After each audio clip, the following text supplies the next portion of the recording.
Donald Trump. You either love him or you hate him. But do you really understand him? Hi, I'm Vince from Generation Y, and today we're going to ask, why call out Donald Trump? And who really is he? So there's a lot of information out there about Donald Trump, but it seems like it's being skewered by a lot of different perspectives. And I'm kind of breaking it down into 4 realms of where I think people either like or dislike him. And I'm going to point these out to be that he's a so-called Washington outsider, that he's a businessman, and a self-made one at that he's some super strong conservative, and the idea of his large ego and his political correctness. And I'm going to take these from both sides and try to get some perspective into this. Now, the first idea is that he's a Washington outsider. And a lot of people like this. A lot of people have been looking for someone who's going to end this history of lifelong politicians, but I don't know that he's as much of a Washington outsider as people make him out to be. He has admitted in the debates to buying politicians. We've also donated to several Democratic candidates, Hillary Clinton included, Nancy Pelosi. If I ask them, if I need them, most of the people on this stage I've given to, just so you understand. A lot of money. Not me. And we saw that he backed both Hillary and Bill Clinton economically during their campaigns. And when you look at that, it doesn't really sound like a Washington outsider when he's been doing this for longer than some of those running against him have been in politics. So I feel like this facade that he puts up of a Washington outsider is not as true as people make it out to be.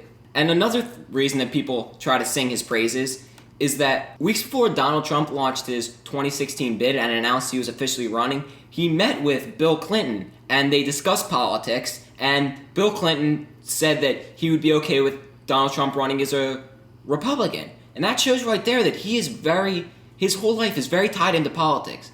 So he may be an outsider in terms of holding office, but he is clearly not an outsider in terms of existence within the political spectrum.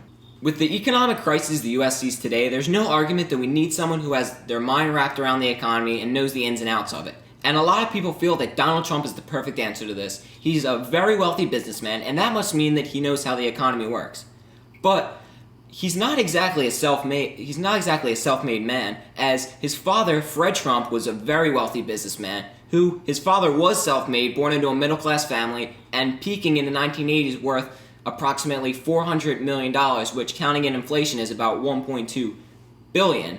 And he left his son, Donald, about 1/4 of his wealth. So we can say that's right around $100 million. So we did have a decent jumping off point for his large fortune, which right now is estimated at a cool $4 billion.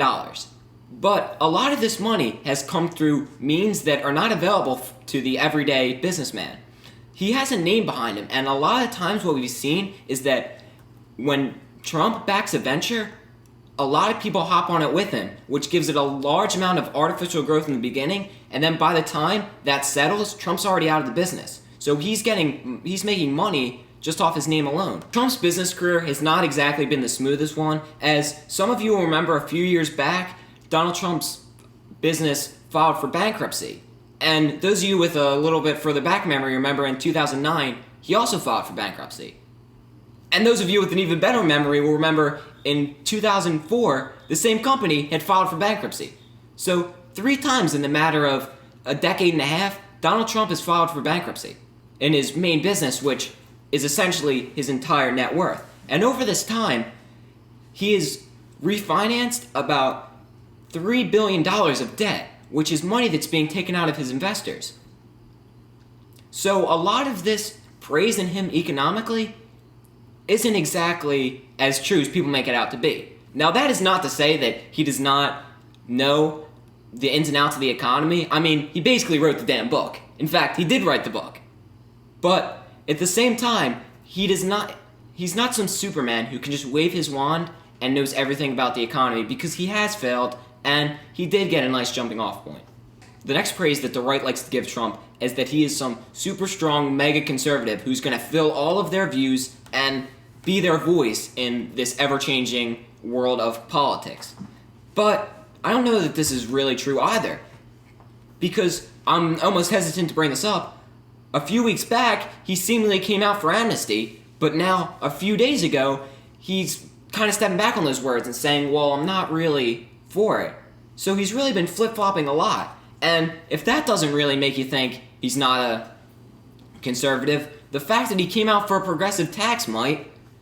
His newest tax plan, though I will point out is a low progressive tax, does have 3 distinct barriers in which each one increases by 100% of the original. So his tax plan is just a very by-the-books progressive tax. But even with its low rates, I'm hesitant to take it at its face value because he hasn't really put out, to my knowledge, any type of budget. So I don't know how he's working with this money. He could just be pulling these numbers out of thin air. But again, in the debates he let out the famous words, "My views have changed since then." So over the span of 8 years, he went from a Democrat living in New York City to the self-proclaimed strongest, staunchest conservative running. Doesn't make a lot of sense to me, and it definitely does not seem fitting of the same campaign slogan that Ronald Reagan ran under. But Reagan changed his views. Yes, but Reagan also held lower office as governor and had a chance to prove to the world of his views. And at the same time, Reagan had never financially backed any Democrats, and he did not flip his life. And he did not flip-flop over the course of one election cycle. His views slowly evolved once he was already in politics and already held office and saw how the economy worked. So I don't know that Trump is this mega conservative that the media or his own ego makes him out to be. But again, these are all arguments. This is just why people like him. There's always a second side to this. And there's not really much to say about Trump's ego. It's there, and it's getting him in trouble. But I feel like since the initial feedback he's gotten from this, his ego have kind of taken a backstage, and it was really just a jumping off point for him. I don't think many people are concerned about that, or many of his supporters are still concerned about that. But again, there's always a flip side to the coin. A lot of people think that being a Washington outsider would mean that he's inexperienced, but he clearly does know a lot about politics, as he has backed politicians before, and he has had political chats with the Clintons on multiple occasions, including a few months ago. So I would not hesitate to say that he has the experience worthy of a politician. And the argument that he's some mega businessman, that he's only going to help himself, really falls flat when you look at his progressive tax. It's clear that he's not only looking out for himself, he does see the perspective that there is flaw in giving the wealthy the same percentage tax that the poor see. And now, I would argue that he's not this big conservative that a lot of the left is afraid of. He has been for amnesty. He is for a progressive tax. And when you look at this reminds me of someone on the left running by the name of Hillary Clinton.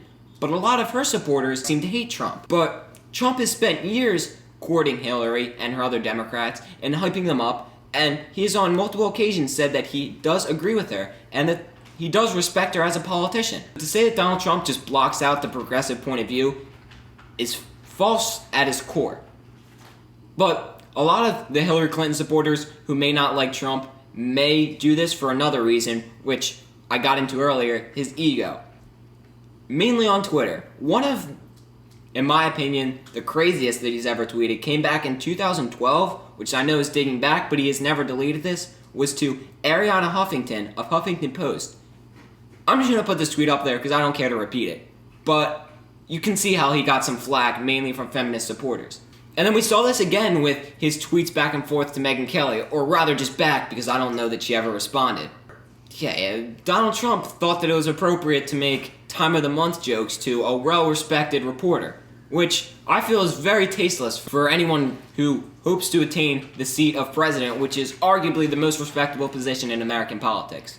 And as much as this said, it's kind of a facade, because you see him reaching out to Hillary Clinton and in the past, and I know that if he attains the Republican nomination, he's going to have to step back from this view. And maybe if you see him as the Republican nominee and you're for a progressive like Hillary Clinton, you might step back and realize that Donald Trump is exactly what you're looking for. But if you're looking for a conservative, you might step back and realize that you just elected the wrong party. But then again, that's just my point of view. Leave a comment below telling me how wrong I am and how much of an idiot I am. And remember to And if you think that we only call out Republicans, be sure to check out our Why Call Out Bernie Sanders video. We'll send a link right here or here or here. I just gotta make more work for our editor because I don't like him. Stop. So you can just click at any of these various annotations I'm gonna make him put up. And subscribe and donate money to P.O. Box. And our GoFundMe /Indiegogo. We have a GoFundMe and Indiegogo.